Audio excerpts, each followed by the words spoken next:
He leaned close to my ear, his breath hot with anger, and whispered words that cut deeper than any knife. "You're not family anymore." My own son said that, standing in my living room, his hands shoved deep into his pockets, as if he were ashamed to even touch the air I breathed. My wife's portrait hung above us, her kind smile watching from the wall like a ghost that remembered better days. He turned to leave, but then he froze. His eyes locked on that old photograph, and for the first time, I saw fear flicker in his face. You might think words can roll off a man like me. I've lived 60 years, seen joy and sorrow, carried coffins and raised toasts, worked until my bones ached, but nothing prepares you for the moment your own flesh whispers exile into your ear. That was the seed of resentment planted in me that night.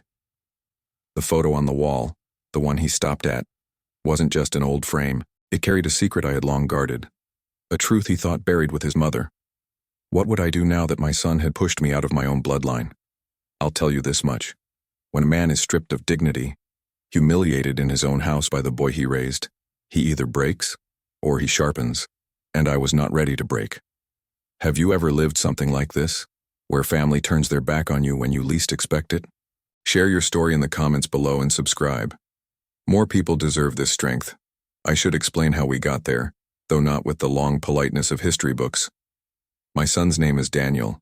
He's 34, tall like me but leaner, with the kind of restless eyes that never stop scanning the world for what more he can take. He used to hug me hard when he was a boy, bury his head in my chest after a nightmare. But life, or maybe ambition, changed him. He started visiting less. Phone calls grew shorter. Then came the money requests, dressed up as opportunities, a loan here, a little help there. I gave what I could, and when I couldn't, resentment filled his voice like smoke. The night he told me I wasn't family anymore, he wasn't alone. He had his wife, Marissa, standing in the doorway with her sharp smile. She's a woman who knows how to poison a room without lifting her voice. She always looked at me like I was a worn-out chair taking up space. That evening, she didn't say much, just crossed her arms and let Daniel deliver the humiliation. "You think this house is yours?" Daniel muttered. "It's not. Mom's gone, and when you go, it's mine. Until then, don't act like you're still the head of anything." I wanted to answer. My chest burned with words ready to leap out. Reminders of diapers changed, school tuition paid, nights I spent fixing his first car under the rain while he watched from the porch. But my tongue stayed still, because above him, behind him, the photograph of my late wife held more weight than anything I could say. It was her 29th birthday picture, taken in a small church hall with a cheap camera. She wore a blue dress, holding Daniel in her arms as a baby. But what Daniel froze at wasn't her smile. It was the figure standing beside her. A man, his arm on her shoulder, a man Daniel hadn't seen in decades, maybe didn't even remember. But I did. And so did Marissa. I could tell by the way her face stiffened when she glanced at the wall. They thought I'd taken that photo down long ago. They thought I had erased that history. But I never did. That photograph was my quiet rebellion, my reminder that not all blood is honest, and not all families are built the way they pretend to be. Daniel's whisper that night was the slap. The photo was the reminder, and resentment began to hum in my bones. I stayed silent because silence sometimes cuts deeper than shouting. Daniel shifted, uneasy now, his voice faltering as he saw I wasn't rising to his bait. Marissa tugged at his sleeve, muttering something under her breath. They left, slamming the door like teenagers. I sat down in my old chair, staring at the photograph. My wife's smile seemed almost mocking, as if she had left me with one last riddle to solve. The man in the photo, standing close, wasn't just a ghost of the past, he was a key, and Daniel didn't even know it yet. That night I barely slept. My body was tired, but my mind walked restless streets. I brewed coffee at dawn, the smell filling the kitchen, bitter and comforting at the same time. My neighbor, old Mr. Carson, knocked on the door as he does every Saturday, bringing me half a loaf of bread from his wife's oven. He asked about Daniel, noticed his car in the driveway the night before. I lied, said it was a good visit. Carson nodded, but his eyes lingered on me longer than usual, as if he smelled the smoke of trouble. When he left, I returned to the wall. The photograph seemed louder now, shouting history into the quiet of my living room. I touched the glass, tracing my wife's face with my fingertip, then the man's shadowy smile. Memories I had buried deep stirred. That man wasn't just someone from her past. He was someone who had once tried to erase me from my own story. He was someone Daniel deserved to know about. But vengeance, I thought, is best served slowly, like stew left simmering until the meat falls apart. The next day, Daniel called. His tone was sharper than ever. "Dad's about the house," he began. Not, "How are you?" Not, "Sorry for what I said."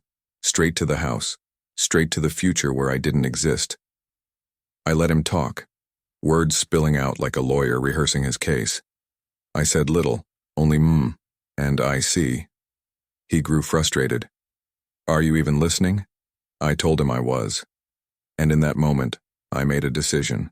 If he thought I wasn't family anymore, then maybe it was time he learned what family really meant. The kind of truth that can shatter pride and shake the ground a man walks on. That night I opened an old drawer I hadn't touched in years. Inside lay letters yellowed with time. The ink faded but still legible. My wife's handwriting, neat and slanted, whispered from those pages. Letters she never sent, but kept. Letters I found after she passed. And in those words lay the secret of the man in the photograph. The truth about Daniel's bloodline. A truth I had kept buried for decades, not out of shame, but out of mercy. Mercy that now felt wasted. I read until dawn, my eyes burning, my chest heavy. By morning, the plan had formed in me, not rushed, not reckless, but sharp as glass. Daniel wanted to exile me from family. I would show him what it feels like when the ground you stand on cracks beneath your feet. But before that day came, something else happened, something I did not expect.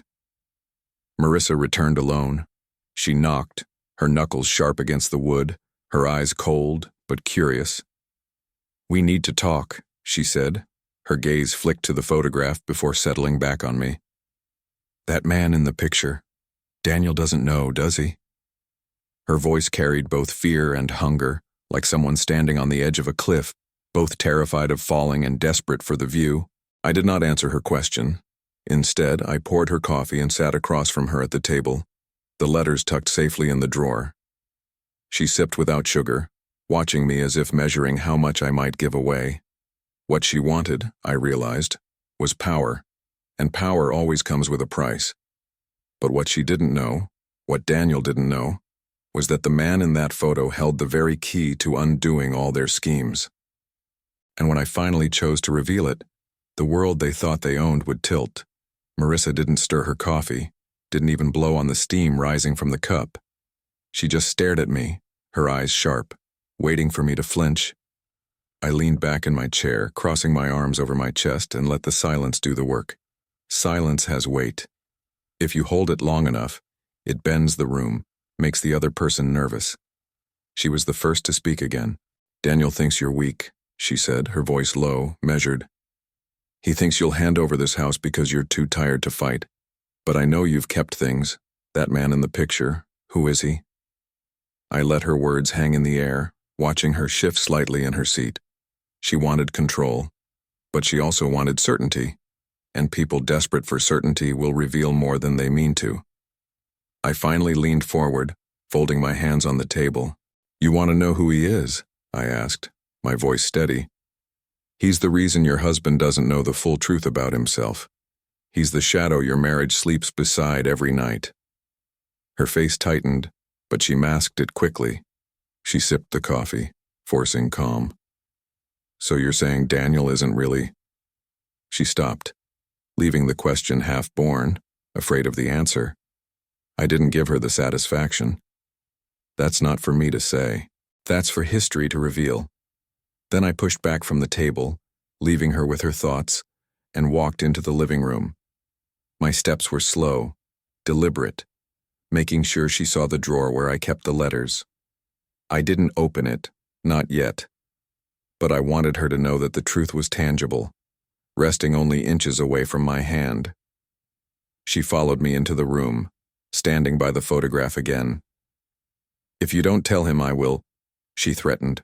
"Secrets rot families, and I won't let mine rot because of you."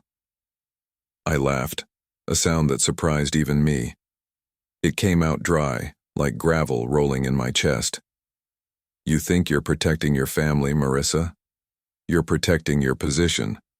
You want him to own this house so you can stand taller in this town, so the women at church whisper your name with envy instead of pity. Don't confuse greed with loyalty." Her jaw tightened. She looked at the photograph again, then at me. And for a moment, I thought she might lunge for the drawer, tear the letters from my possession. But she didn't. She straightened, smoothed her blouse, and walked toward the door. At the threshold, she paused. "One day soon, Daniel will demand answers. And when he does, I'll make sure he listens to me, not you." She left with the kind of footsteps that announce war. The door slammed, and I was alone again. Alone, but not broken. I sat back in my chair and pulled the drawer open. The letters seemed to hum in the quiet, as if my wife's voice was waiting for me to let her speak again. I lifted one, the ink, faint, but legible. "Dear Michael," it began. Michael, that was the man in the photo. The man who once claimed a place beside her before I ever could. I read slowly, letting each word press into me like a stone sinking into water. She wrote of confusion, of loyalty divided between duty and desire. She wrote of a night when Daniel was an infant and how Michael had returned, demanding to know if the boy was his. She confessed her fear, her shame, her need to protect me from a truth she wasn't even certain of herself. The words were heavy, but what mattered most was this. She never gave him an answer. She never told him yes or no. She let time bury the question. But time does not bury. It only hides, waiting for someone brave enough to dig. I closed the letter, pressing it against my chest, and whispered to the quiet house, "So this is the war you left me with, Clara." My wife's name felt strange in the air, like a prayer half forgotten. The next few days passed with an odd rhythm. Daniel didn't call. Marissa didn't come back. I tended to my garden, trimmed the hedges, greeted Mr. Carson as usual. But underneath the ordinary, something tightened, like a rope being pulled at both ends. I knew the moment would come when Daniel would confront me again, and I needed to be ready. Not with anger, but with patience. Revenge is not about shouting louder. It's about waiting until silence does the cutting for you. On the fourth night, I got my sign. I woke to the sound of footsteps outside, soft but hurried. My curtains shifted slightly, as if someone had been peeking in. I stayed still, listening. The footsteps faded and a car door clicked shut. Through the crack in the blinds, I saw Daniel's car parked down the street, its headlights off. He was watching me, watching his own father like a thief. I smiled to myself, not bitterly, but with the satisfaction of a man who knows the game is finally starting. I let him watch. I walked deliberately to the drawer, pulled it open, and held one of the letters in my hand for a long time, pretending to read by the light of the lamp. Then I put it back, slowly, making sure any eyes peering in would see where the treasure lay. I turned off the lamp, went to bed, and let the night carry him home restless. The next day, Daniel showed up at my door. No wife this time. Just him, his face tight, his hands fidgeting. "Dad," he said, his tone clipped, "we need to talk." I let him in, said nothing, and poured him coffee the way I always do. He didn't touch it. He sat at the edge of the chair, elbows on his knees, eyes darting to the photograph. "That man," he said finally. "Who is he?" There it was, the question he had avoided for decades. The photograph had gnawed at him, and now the letters whispered at the edge of his mind. He didn't know what they were, but he sensed something. Blood always senses when it's being lied to. I folded my arms and leaned back. "Why do you ask?" His voice rose, sharp. "Because I need to know if you've been lying to me my whole life. Was Mom lying? Was everyone lying? Tell me, damn it." I studied him. His face was red, his eyes glassy with something between rage and fear. For the first time in years, he wasn't looking at me like I was weak. He was looking at me like I was dangerous, and that gave me strength. "Daniel," I said quietly, "truth isn't a gift. It's a burden. Once you carry it, you can't put it down." He slammed his fist on the table, the coffee spilling. "I don't care. Tell me who that man is." I let the silence sit heavy again. Then I stood, walked to the drawer, and placed my hand on it. His eyes followed, wide, desperate. I didn't open it. Instead, I looked him dead in the eye. "When you're ready to hear what your mother couldn't say, you'll come back. Until then, stop whispering about who is or isn't family. Because family isn't decided by whispers. It's decided by truth." He stood trembling, torn between lunging for the drawer and storming out. For a moment I thought he might break the silence with violence. But then he turned, his chest heaving, and left without another word. I closed the drawer, locked it, and leaned against the wall, my heart pounding. He knew now. He didn't know the truth, not yet, but he knew enough to fear it, and fear is the beginning of respect. That night, I slept better than I had in weeks. The photograph no longer mocked me. It stood as a weapon. The letters no longer haunted me. They waited, sharp and ready. But I also knew this peace was temporary, because when Daniel returned, it wouldn't be with questions, it would be with demands. And when he did, the truth would shatter the ground beneath his feet. The house was quiet the morning after Daniel stormed out. Too quiet.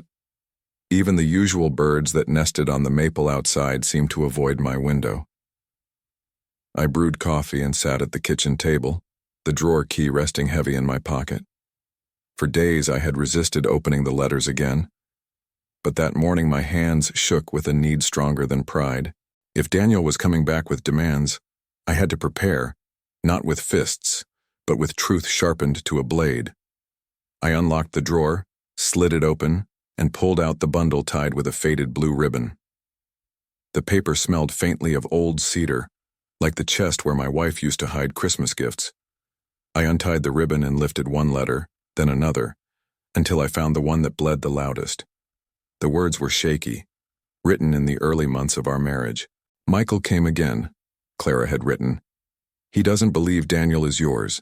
He says the boy has his eyes, his chin. He begged me to tell him the truth. I couldn't. I won't. I chose you, not him. But sometimes, when Daniel cries at night, I see Michael's face in him and it terrifies me. Forgive me." My breath caught. I had read these words before, years ago. But that morning they cut deeper because now Daniel himself was tearing at the edges of our bond. Clara had been loyal in action, but her mind had wandered, her heart tangled in shadows. Michael wasn't just a man from the past. He was a question mark that haunted every choice I made as a father. The next letter was harsher. "He threatened to take Daniel," she confessed. "He said if I didn't tell you the truth, he would. I begged him to leave us alone. He laughed. Said one day the truth would surface, whether I liked it or not. I am afraid, James. Afraid he will destroy us. James, that was me." Hearing my name through her handwriting felt like being called by a ghost. My hand shook as I folded the paper again. Michael hadn't disappeared. He had hovered like a vulture, waiting. And now, decades later, his shadow was reaching into my house again through my own son. That afternoon, the knock on the door came. Hard, impatient. Daniel stood there, face pale, eyes bloodshot as if he hadn't slept. In his hand, he held a photograph, not the one from my wall, but another, smaller, creased at the corners. He shoved it toward me. "Who gave you this?" I asked, though my stomach already churned. "Marissa found it in one of Mom's old boxes. he snapped. She said you must have kept it hidden. The picture was of Clara holding baby Daniel, Michael standing right beside her, his hand almost touching the child. Michael's smile was faint, not proud, not joyful, hungry. "Tell me the truth," Daniel said. His voice cracked, and for the first time I saw not anger in his eyes but fear. "Is he my father?" I could have ended it right there. I could have told him everything, or told him nothing. But revenge doesn't work in absolutes. It works in careful doses like medicine that heals by burning. So I answered with a truth wrapped in silence. "Your mother loved you more than anything in this world," I said. "She chose to protect you, not to confuse you. That's what matters." He slammed his fist against the doorframe. "That's not an answer." "No," I said quietly. "It isn't." He turned away, pacing on the porch, his hands in his hair. Then he spun back, his face twisted with anguish. "Do you know what it feels like to not even know who you are?" I looked him in the eye. "Yes, I know exactly what that feels like." The words froze him. For a moment he saw me, not as the weak old man he thought I was, but as someone who had lived his pain long before him. He didn't know what to say. He left without another word. The photograph crumpled in his hand. That night, I couldn't sleep. The wind rattled the windows, carrying the smell of rain-soaked asphalt. I sat in the living room, staring at Clara's photograph on the wall. She seemed to be asking me, was silence still mercy, or had it turned into cruelty? I thought of Daniel as a boy, running in the yard, his little shoes muddy, his laughter piercing the summer air. I remembered teaching him to ride a bike, his small hands gripping the handlebars until his knuckles turned white. Whether Michael's blood flowed in him or not, those memories were mine. I was his father, but now he was tearing that apart with his own hands. The following day, Marissa returned. She came alone again, her lipstick brighter than usual, her hair pulled back tight. She didn't ask permission to enter. She walked straight to the drawer and tapped on it with her finger. "Daniel's unraveling," she said. "If you don't give him answers, he'll destroy himself, and maybe you too." I studied her, the way her eyes darted not at me, but at the key in my pocket. She wanted the letters. She wanted leverage. "And what would you do with the truth, Marissa?" I asked. Her smile was thin. "Truth is power. I'd use it to make sure Daniel takes what's his. This house, this legacy, whether you like it or not." I chuckled, shaking my head. "You don't understand, do you? Truth doesn't give you power. It tests whether you're strong enough to survive it." Her smile faltered, just slightly. Then she straightened and walked out, leaving the smell of her perfume behind, cloying and false. I knew then that the letters were no longer safe in the drawer. The storm had grown too close. That night, I packed them into an envelope, sealed it, and tucked it beneath a loose floorboard in my bedroom. Let them search the drawer, the closets, even the walls. They would find nothing. The truth was mine to wield, not theirs. 2 days later, the confrontation came. Daniel returned, this time with Marissa at his side. They didn't knock. They barged in, their faces tight, their energy sharp as glass. Daniel's voice trembled. "I want the letters." I looked at him calmly. "What letters?" "Don't play games with me," he shouted. His voice cracked and his hands shook. "I know Mom wrote to him. To Michael. I know you've been hiding them. Give them to me." Marissa stepped forward, her eyes gleaming. "Hand them over and maybe we can still keep this civil." I laughed, not bitterly, but with a weary amusement. "Civil? You whisper I'm not family, you storm into my house like thieves, and now you demand the very letters that could break your lives apart. That's not civil. That's desperation." Daniel's face flushed. "If you don't tell me the truth, I'll find it myself." He marched toward the drawer, yanking it open, rifling through its empty insides. His rage turned frantic. like a boy searching for candy that wasn't there. When he turned back to me, his eyes were wild. "Where are they?" I stood slowly, letting the silence fill the space between us. "Safe," I said simply. "Safe from you. Safe from her.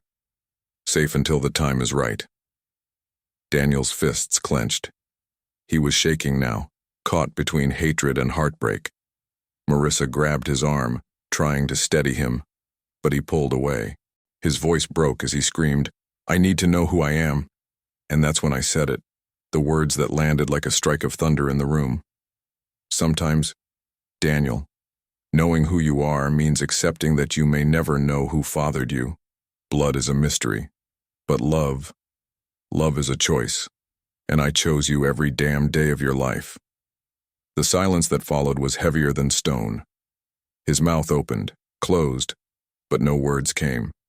His chest heaved, his eyes wet. For the first time in decades, he looked like that boy again. The boy who once buried his head against my chest in fear of the dark.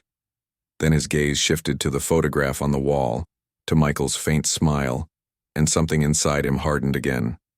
He turned, storming out, his shoulders stiff, leaving Marissa glaring at me with hatred sharp enough to cut glass. At the door, Daniel paused. His voice was hoarse. "If you won't tell me the truth, I'll find Michael myself." And with that, he was gone. The name lingered in the air like a storm warning. Michael, the man who had once threatened to take everything from me, the man whose shadow still haunted my house. If Daniel went searching for him, the past would no longer stay buried. And that was exactly what I had been waiting for. When Daniel said he would find Michael, I didn't believe him at first. People speak in storms, loud and reckless, but most never carry the lightning into action. Yet 2 mornings later, Mr. Carson mentioned seeing Daniel's car parked outside the old county library. That told me everything. He wasn't bluffing. He was digging. I pictured him hunched over microfilm machines, scrolling through dusty newspapers, searching public records. He had never cared for history, never even cared for family trees. Yet now he was clawing at the past as if his very breath depended on it. And in some way, maybe it did. I didn't try to stop him. Why should I? The truth has claws, and once you invite it to the table, it never leaves quietly. All I needed to do was wait for those claws to tear him open. But waiting is never peaceful. That night, sleep wouldn't come. I lay in bed listening to the faint hum of the refrigerator, the groan of the old pipes. Around midnight, I rose, lifted the floorboard, and held the letters again. Clara's words seemed heavier now. She wrote about Michael's eyes, the way they followed her even when she turned away. She wrote of threats whispered in parking lots, of hands gripping her wrist too tightly, of fear hidden behind polite Sunday smiles. And then there was one line that made me freeze. "If Daniel ever seeks him out, you must stop it. He cannot know the kind of man Michael truly is." I stared at that sentence until the ink blurred. Clara had tried to shield him, even from the grave. And yet here we were, her warning unfolding like prophecy. The next day, Daniel came to me, restless, his face pale, jaw tight. He didn't sit, didn't even take off his coat. "I found him," he said. My heart slowed. "Michael?" He nodded.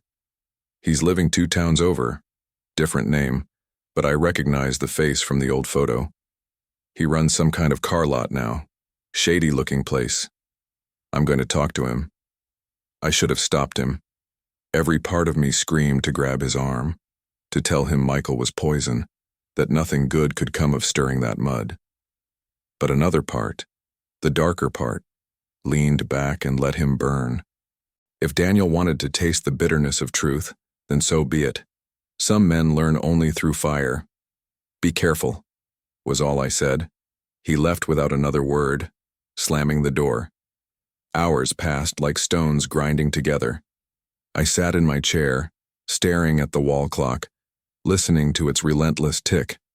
I imagined Daniel driving down cracked highways, pulling into a lot lined with rusted cars, meeting eyes with the man who had once tried to erase me. I wondered if Michael would recognize him immediately, if he would see himself in the curve of Daniel's jaw, the sharpness of his gaze. By evening, the knock came. Hard. Violent. I opened the door to find Daniel, his face white as chalk, his breath ragged. He pushed past me into the living room. "I saw him," he said, voice hoarse. I looked into his eyes, and it was like looking into a mirror. He knew me. He didn't even have to ask my name. He called me son. The word struck me harder than a blow. My knees weakened, but I held my ground. "And what did you say?" Daniel paced, running his hands through his hair. I didn't know what to say. He told me things about Mom, things about you. He said you stole her, that she was his first, his only, and you took her away. He said the letters prove it. My chest tightened. The letters are lies written in desperation. They prove nothing. Daniel stopped pacing and looked at me with eyes that were no longer my son's, they were Michael's. Hungry, suspicious, cruel. "Then show me. Give me the letters and I'll decide for myself." I shook my head. "Not yet. You're not ready." He stepped closer, his voice dropping to a whisper, echoing the cruelty of the night he first cut me.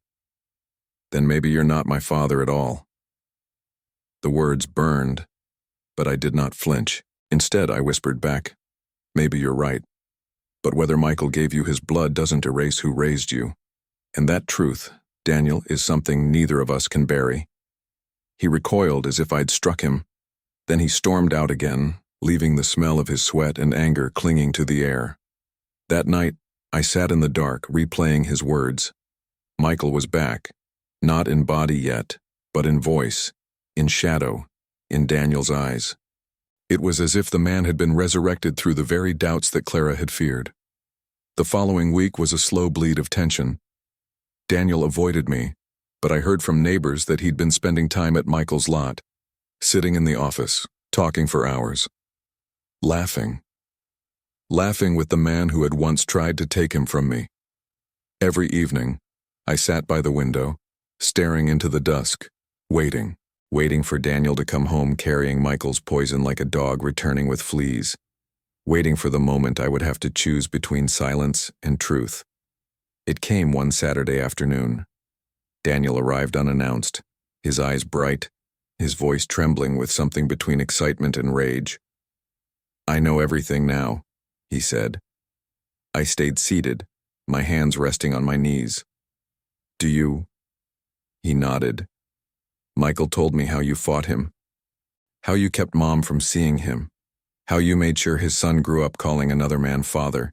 He said you ruined her life, that she wanted him, not you." The words pierced deep, but I did not let them show. Instead, I studied him with the calm of a man watching a storm roll closer. "And you believed him?" He hesitated, just a flicker, but it was enough. Doubt was still alive in him, fighting for air. "He's my blood," he said finally. "Why would he lie?" I leaned forward, my voice steady. "Because blood doesn't make truth. Men lie to protect their pride, and Michael's pride was always hungrier than his love." Daniel shook his head, his fists clenched. "You're just afraid I'll see him as my real father." I rose slowly, standing tall despite the years weighing on me. "No, I'm afraid you'll forget what a real father is." The silence between us was sharp, brittle, ready to snap. Then Daniel spat on the floor, his eyes blazing, and stormed out once more. But this time, I knew where he was going. Straight to Michael, straight into the jaws of the man who had once tried to devour us. I sat down, my hands trembling, and whispered to the photograph on the wall, "Clara, forgive me. The storm you feared is here." And as night fell, I felt it in my bones. The past and present were colliding. Daniel and Michael together was a fire too dangerous to ignore. The question was no longer if the truth would come out. The question was whether any of us would survive it. Michael didn't come to my door like a man. He arrived like a headline. One afternoon the town started buzzing, whispers in the barbershop. Murmurs after Sunday service, pitying looks in the grocery aisle. By sundown, I knew why. A glossy flyer was taped to the window at Parker's Deli, Community Appreciation Sale, Rivers Auto. In the corner, a photo of Michael grinning beside Daniel, their shoulders hooked like brothers in a high school yearbook. Below that, family is everything. Cute. Strategic. Cruel. Even Mr. Carson couldn't meet my eyes when I stepped in for a quart of milk. He just slid the bottle across the counter and cleared his throat like the weather had turned inappropriate. I walked home slow, the carton sweating in my hand. My porch had a new silence to it, as if the nails in the boards were ashamed. Inside, I set the milk in the fridge and stood a long time with the door open, the cold rolling over my arms. I shut it and faced the wall. Clara's smile hadn't dimmed. The other man beside her, Michael's jaw set in that permanent, almost smile, seemed to glow meaner than before. I felt old anger lift its head like a snake in dry grass. At dusk, a car pulled up, doors opened, heavy, voices. Then they were in my yard, Daniel first, then Michael, moving with that swagger of a man who believes the world owes him a parade. Daniel's eyes were bright again, like a convert who's learned a new scripture. Michael's suit, too tight across the shoulders, shone with the slick please trust me sheen of a man who'd never paid full price for his own soul. He let Daniel knock as if the house itself should be honored by the rhythm of his knuckles. I opened the door and didn't bother with hello. Michael stepped through my threshold without invitation, inhaled slow, and nodded. "Smells like old wood and stubbornness," he said, grinning at the photograph on the wall. "Been a long time." "Not long enough," I said. Daniel laughed once, sharp. "We're not here to fight. We're here to clear the air." He said we, and I felt the word cut. He had stopped speaking like a son and started speaking like a team. Michael eased into my chair, like a man claiming land. He smoothed his tie. "James, I appreciate you keeping this place up. It's going to photograph well when we list it." "List it where?" I asked. "On the market," Daniel said, and didn't blink while he said it. "You can't keep living here alone. We're going to move you somewhere. Manageable. We'll handle the estate, the paperwork. Michael knows a broker." I watched their mouths move and saw the future they were trying to build on my living room rug. Me in a one-bedroom apartment near a bus stop, afternoon TV and microwaved dinners. Daniel playing dutiful son at holidays while Michael carved up what was left. A real comedy if you enjoyed jokes told with knives. "You talk like I died," I said, calm as a Sunday. "I don't recall a funeral." Michael tilted his head. "We're trying to make this easy. I know you've got your pride in James, but facts are facts. This is Daniel's legacy. You had your run." In the kitchen, the fridge motor kicked on. Somewhere outside, a dog barked twice and then thought better of it. Inside me, something ancient steadied. I'd spent weeks letting them talk, letting wind bluster itself out. Now, the weather was mine. "You want facts?" I said, and walked to the wall. I took down Clara's photo. The nail squealed. I carried the frame to the table and set it between us like a judge's gavel. "Here's one. You, Michael, once put your hand on my wife's wrist hard enough to leave a bruise that took 3 Sundays to fade. She wore long sleeves to choir and told folks the church was getting cold." Michael's mouth twitched. Daniel's eyes went to him, fast, then skittered away. "Another fact," I said. "You waited outside the once-a-month pediatric clinic and told Clara you'd file for custody if she didn't let you be a man about it. You meant control. You always did." Michael leaned back, smile flattening. "You can say anything now, James. The woman's gone. The letters are what matter." "Funny thing about letters," I said. And for emphasis, I brought out a single envelope from my shirt pocket, the decoy I'd prepared for this sermon. I tapped it on the table. "They don't hold a man's scent, or the sound he makes when he corners a woman in a church parking lot. They're paper. They burn." Daniel swallowed hard, voice thin. What does it say? I kept my eyes on Michael. Which version would you like me to read? The one where she's afraid of you? Or the one where she's afraid of herself? Michael stood, slow, and set his hands flat on my table. You aren't the only one with paper, he said, and produced a file folder as if he'd pulled it from air. He slid out a photocopy, a decades-old birth certificate application, incomplete, the father line, blank. He held it like a miracle. Clara left this at the clinic, nurse remembered, said she was confused. That counts for something, doesn't it? He glanced at Daniel. You see? The man's been feeding you his dignity like it's proof. Blood tells the truth. I almost laughed. He had brought a fossil and called it a heartbeat. You're proud, she stumbled, I said. That's who you are. You collect moments of confusion and try to live inside them. Daniel's jaw worked. We're done talking in circles. Either you show me everything, or Michael and I will file a petition. We'll get a court order for the letters. We'll get a paternity test if we have to. There it was, the cudgel wrapped in legal tone. I felt the old anger rise, then pass like a wave that knows the shore is patient. A test won't tell you who held you through the croup, I said. Won't tell you who sold his watch to buy your cleats. Money, Michael said, chuckling. He always loved that cheap martyrdom. I turned to him. Do you still have the scar on your forearm? The one from when you smashed your hand through a window to impress Clara junior year? You told everyone you fought 3 men outside Pete's bar, but really you tripped on your own pride. His smirk cracked. Daniel noticed. A small thing, but small things tip boulders. Get your coat, I told them. Both of you. Daniel blinked. Where are we going? To meet truth where it lives, I said. It doesn't like sitting indoors. We drove in separate cars. I led them down Maple, took a left onto Fulton, then out past the ball fields to the small brick church at the edge of town, the one with the peeling white steeple and the sign that still read, Jesus Saves Coffee 9 Brow. The parking lot gravel crunched under our tires.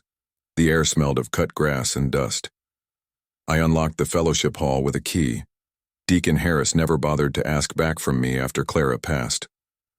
We stepped inside, and the quiet felt like a held breath. A corkboard still wore announcements for last year's bake sale. A faded poster asked for volunteers to repaint the nursery. My footsteps knew this floor. I took them to a metal cabinet in the back closet, pried it open, and lifted out a cardboard archive box.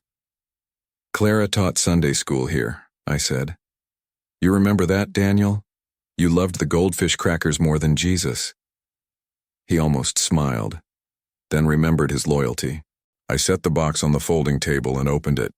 Programs. Meeting minutes. Photos of church picnics where everyone looked sunburnt and holy. Then I pulled out a small binder labeled Shepherd Fund. Michael shifted, bored or nervous. Men like him never care about paper unless it burns a hole in someone else. I flipped to a page marked with a church issue post-it, a ledger entry written in Sister Elaine's slow hand, 2 checks cut to Clara, dated within a month of Daniel's birth, with notes, for baby supplies, to be delivered by James, keep private per Clara. A second note, bolder, from the pastor at the time.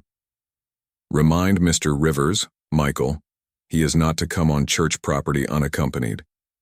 Incident March 14th. Witness, Deacon Rowe.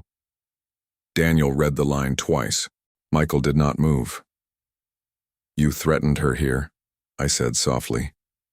In a church hallway that still smells like lemon oil and old coats. She cried on Sister Elaine's shoulder in the kitchen by the sink with the chipped enamel. Elaine's been gone 3 years, but she talked to me before she went. Last thing she said about you, Michael, was that you never looked anyone steady in the eye unless you wanted something. Michael found his voice finally. A church note and a handout ledger, that's your big proof. Those old hens wrote down their gossip and called it gospel. I reached into the binder again and pulled out a Polaroid stapled to the back. Clara on a Wednesday night, sleeves rolled to her elbows.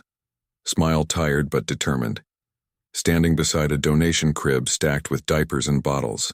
In the corner, scrawled in the pastor's handwriting, Delivered by James while the other man waited outside and left when asked.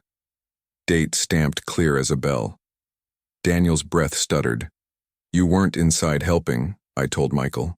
You were outside counting your pride. He scoffed. All this tells me is you hovered like a do-gooder while Clara wrestled with the truth.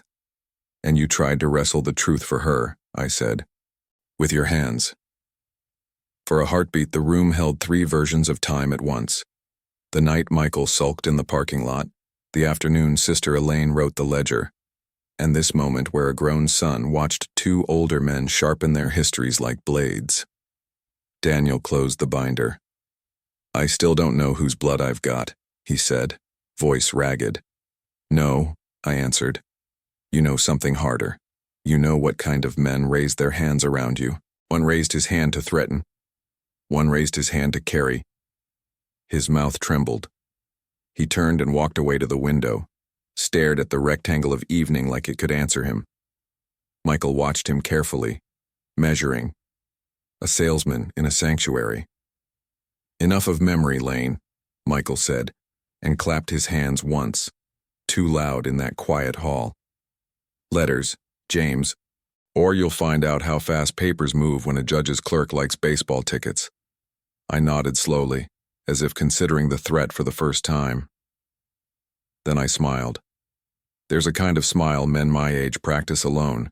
It looks like defeat until the last second. Then it turns like a key. All right, I said. You want letters? I'll show you letters.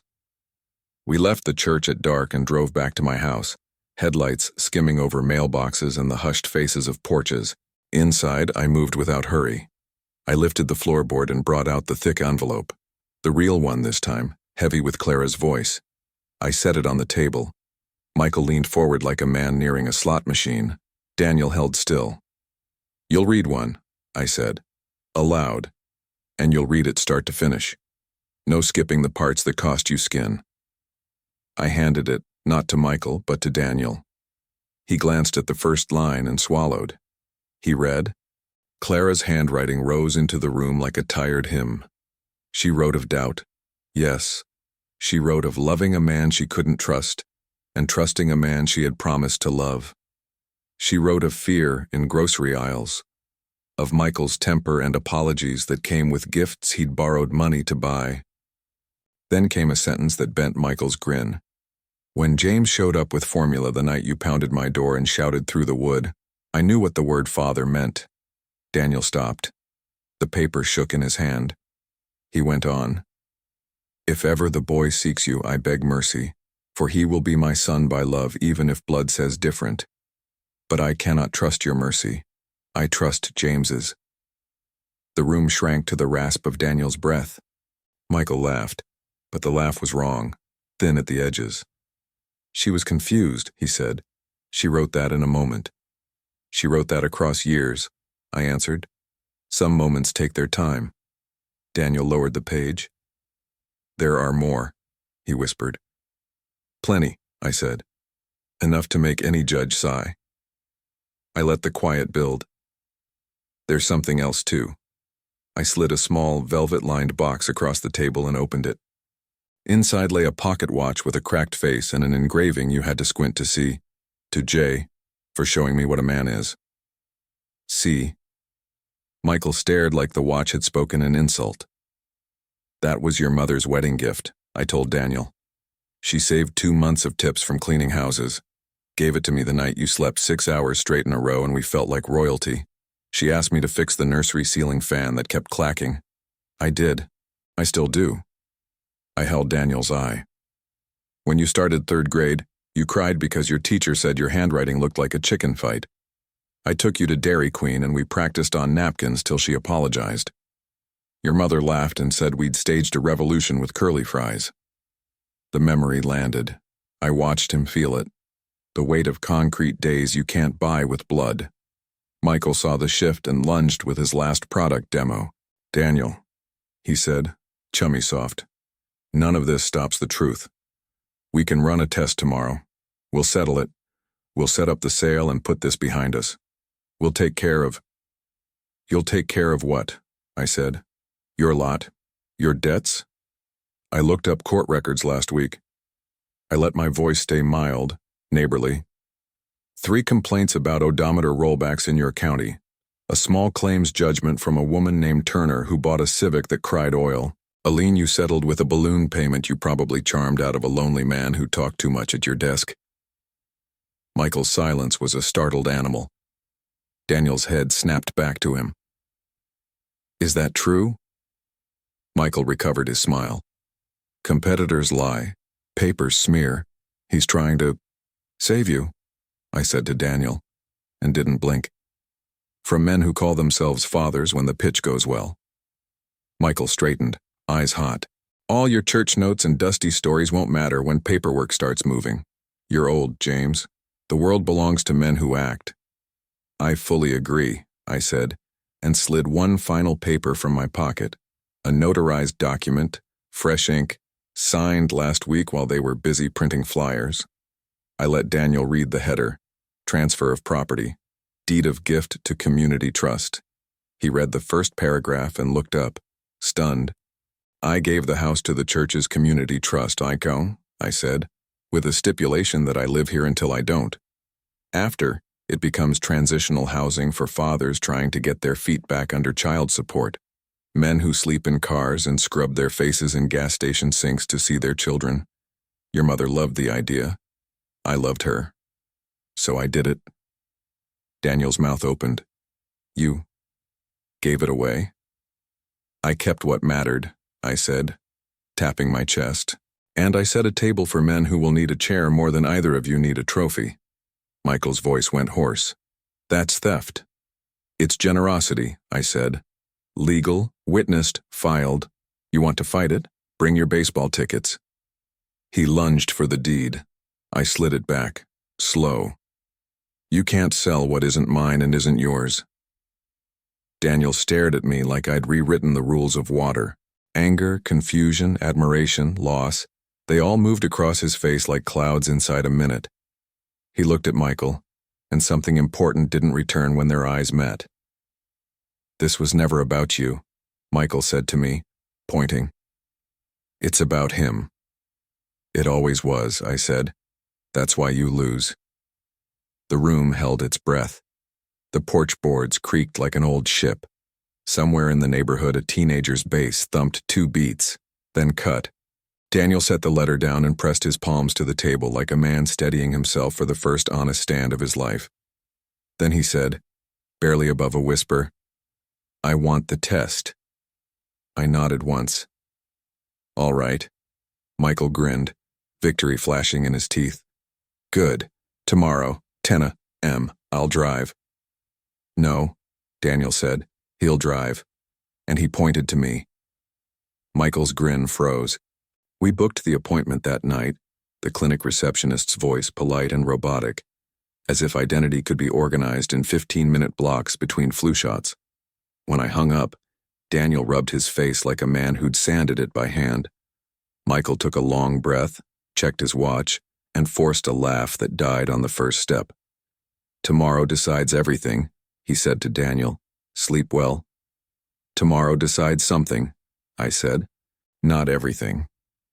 After they left, the house exhaled. I sat in the dark, pocket watch warm in my palm, and listened to the good, stubborn tick of time. I thought of the men who would live here one day, arguing over who used up the coffee, learning their children's shoe sizes again, buying cheap shirts for job interviews, coming home late to fall on a couch that forgave. It felt right in my bones. It felt like justice with a roof. I slept for 2 hours, woke before dawn, and brewed coffee strong enough to shine shoes. The sky lightened, a thin gray ribbon at the window. At 8:40, tires hissed on my street. Daniel's car, alone. He stepped inside, tie crooked, hands unsteady but open.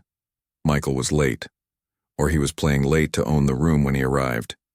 Either way, we had time. Whatever that test says, I told Daniel, I'll be at the same address tonight, same chair, same number to call if your car dies. He stared at the floor. What if it says, then I'll fix the ceiling fan, I said, and order dinner. He almost smiled. Almost. The clock said 9:10, then 9:15. At 9:20, my phone buzzed with an unknown number. A text. I read it once, then twice, feeling the words crawl cold over my skin. Michael wouldn't be joining us.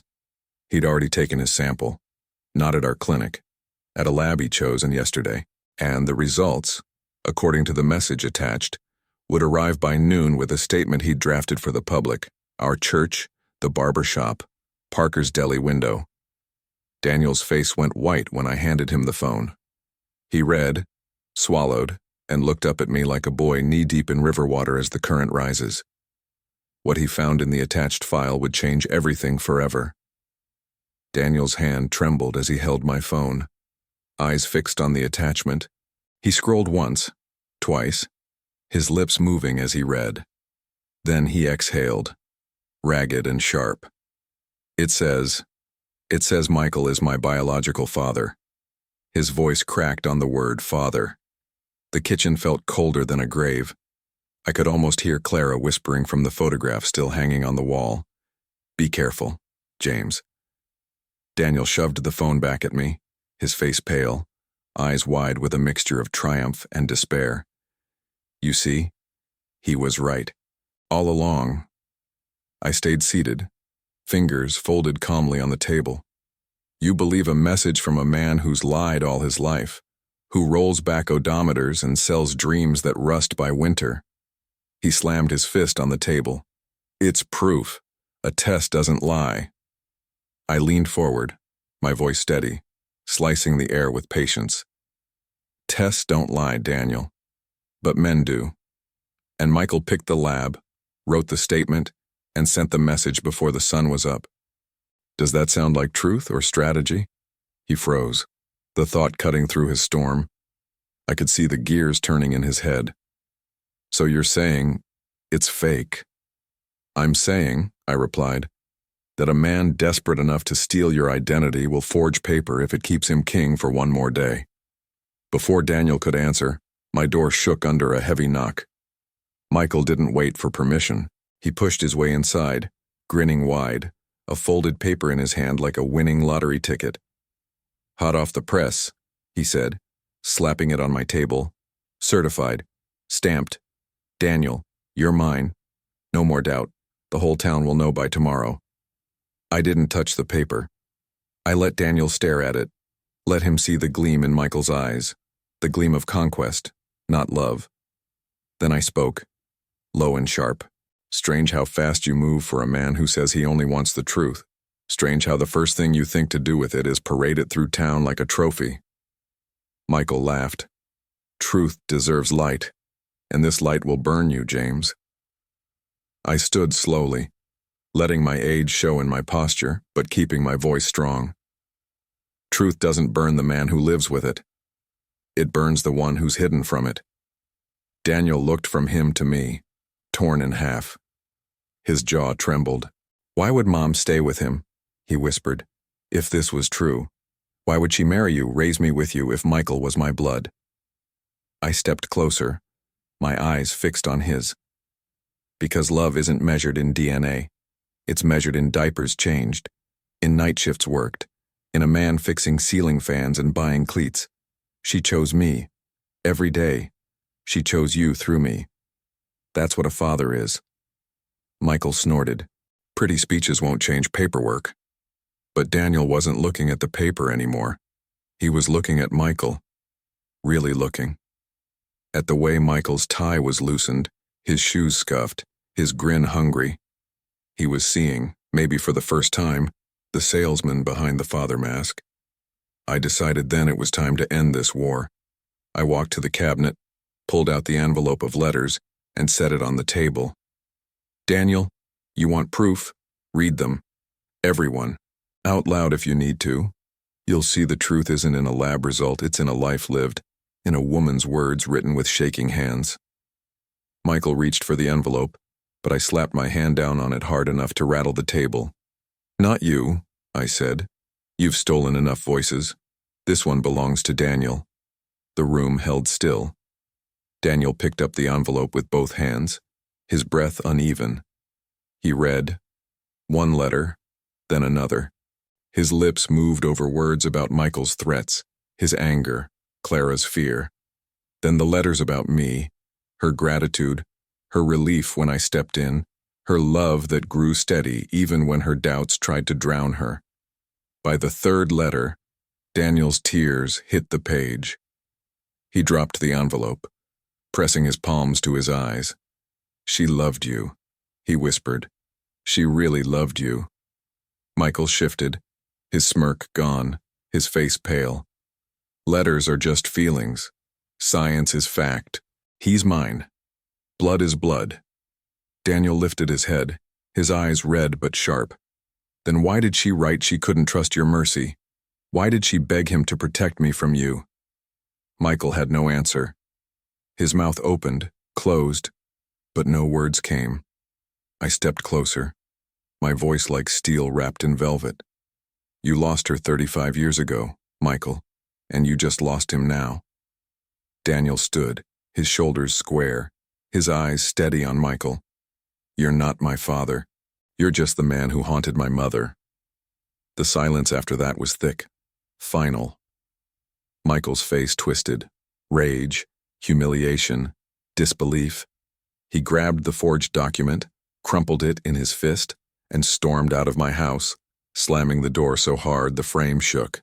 His car roared down the street, tires screeching like a retreating animal. Daniel sank back into the chair, his hands covering his face. I let the silence breathe. Then I poured him a cup of coffee and slid it across the table. He took it, his hands still shaking. "I don't know what to believe anymore," he said quietly. "You don't have to believe everything today," I replied. "Belief takes time. But love, that's right here, right now, and you've had it every day of your life, whether you saw it or not." He stared at me for a long time, then nodded, a small motion but heavy as a vow. The days that followed moved slow, but lighter. Michael tried to stir trouble, but the forged lab report fell apart under scrutiny.